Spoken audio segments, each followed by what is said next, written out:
地球暖化致使这南极的冰洋气，这风地徛过的生态同款是受到影响。这徛过仔囝一出世，就因为这冰洋气跌落去海底，唔是淹死，就是对这海内面爬起来，规身躯淡笃笃寒死。初步估计有上万只徛过仔囝因为安尼生来死亡。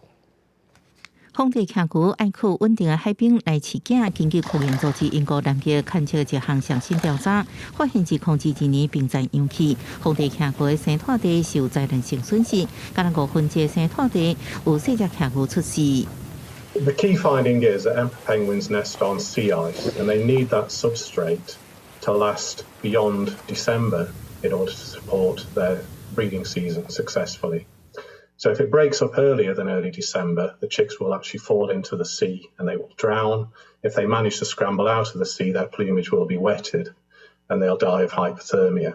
专家伫2022年尤其注意到柏林豪森海附近5个生态地有4个无结冰，甲2021年创纪录结冰量符合。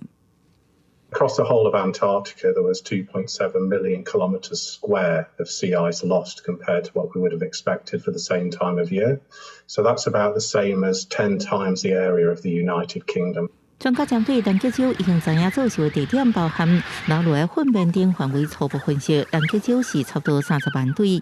风地徛牛生态唯一大陆，已经知影62个风地徛牛生态地当中，有19个受去年加海冰水费的不利影响，有13个可能完全生态失败。气候变迁造成海冰损失，对未来可能会更较侪，也冲击风地徛牛的生态。公司新闻黄文玲编译。